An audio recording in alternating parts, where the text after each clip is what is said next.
Hello, Kaylee O'Kelly here, along with, Dougie Dunbar. and we're about 19 minutes until game time here at CBS 11. But there's a story we've all been talking about around here for the past couple of weeks, and it has to do with these airsoft guns and BB guns and how strikingly familiar, how much they look like pistols. And this has triggered a conversation among many law enforcement departments here in North Texas. Yeah, not only here. I think a lot of this stems from, if you remember the Chicago shooting of that young man in the park. Mm-hmm. Police rolled up on him, and he had what I believe what ended up being a toy gun. But in the moment, they didn't know that. And the reality is you even have a picture. Yeah, I want to show. Let's be real. I think back to even when I was a kid. If you were a kid and you wanted a gun, and even kids today, you want the one that looks absolutely real, right? Yeah. That's what you want as a kid. Yep. But here's the reality for law enforcement today. You know, these guys and women are put in split-second decisions. Yes.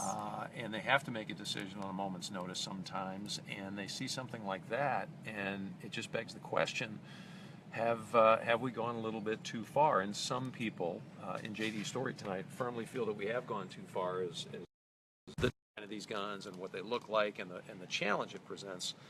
And I would only say this, you know, we grew up in a completely different time. Yeah, we did. We didn't have to worry about shit. The biggest thing I had to worry about when I was a kid was getting beat up by the bully down at the end of the block. Well, and then right? making it home for dinner when Mom said, "Kelly, come home, dinner's ready." Exactly. So it's different times, and you know, we're not trying to stand in judgment, but we're taking a hard look tonight because there's a growing chorus of people who are demanding change, and they're demanding it where they can legislatively, and that is in the state of Texas right now. This wouldn't be a federal or a national thing. And this question came up when we talked about this earlier. Okay, well, let's say they pass legislation in Texas, and all the guns have to have orange barrels. Let's just say they do that.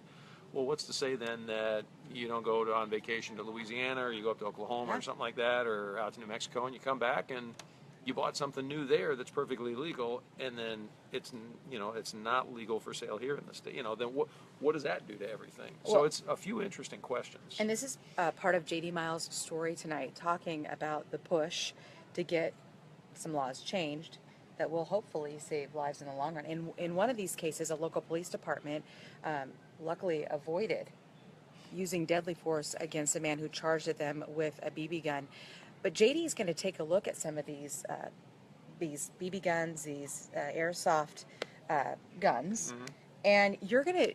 It really is going to be one of those moments where you think, "Oh my gosh!" I mean, I think it will give you a new sense of some of these situations that some of our officers are challenged with. Well, and not just officers, but let's be real. The robberies that occur, we often report after the fact that the guy robbed the place and he had a toy gun.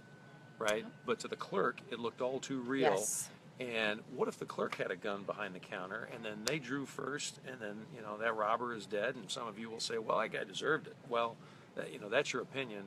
But in the end, it's still the debate between have they gone a little bit too far, or have we as society, I guess, gone a little bit too far with the way these guns look? Because nowadays you can buy a toy gun that looks every bit as real as something. And that right there is a BB gun. Yeah. I mean, look at that thing, right? I mean, if you look at this side of the gun, you know. Exactly. And we're not experts. We're not claiming to be gun experts in any way. But and I know a lot of people are chiming in on that. I want to just read some of these comments. Gina Teresa, thank you. She says they do need to make them a special color.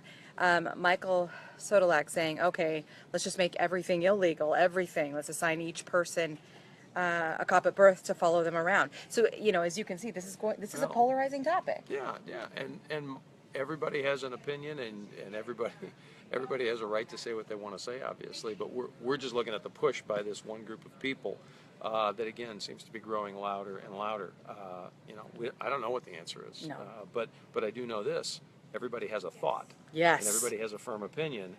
And whether you think that's right or wrong, everybody is free to think what they want to think. But the question is very real. They are very real weapons when it comes to the way they look. And so in the moment, if you're in your home and a kid comes around goofing around and all of a sudden, levels a toy pistol at you and you didn't, it's the middle of the night and they're not supposed to be there or something like that, that's unfortunately on our end of things how we end up reporting on people being shot, people being killed, and it's happened. It's happened. So it's an interesting debate, and we just wanted to throw it out there that we'll be talking about it more in depth about 14 minutes away. Yeah, and that is when we will see you for CBS 11 News at 10 o'clock. Thank you so much for chiming in. We appreciate it.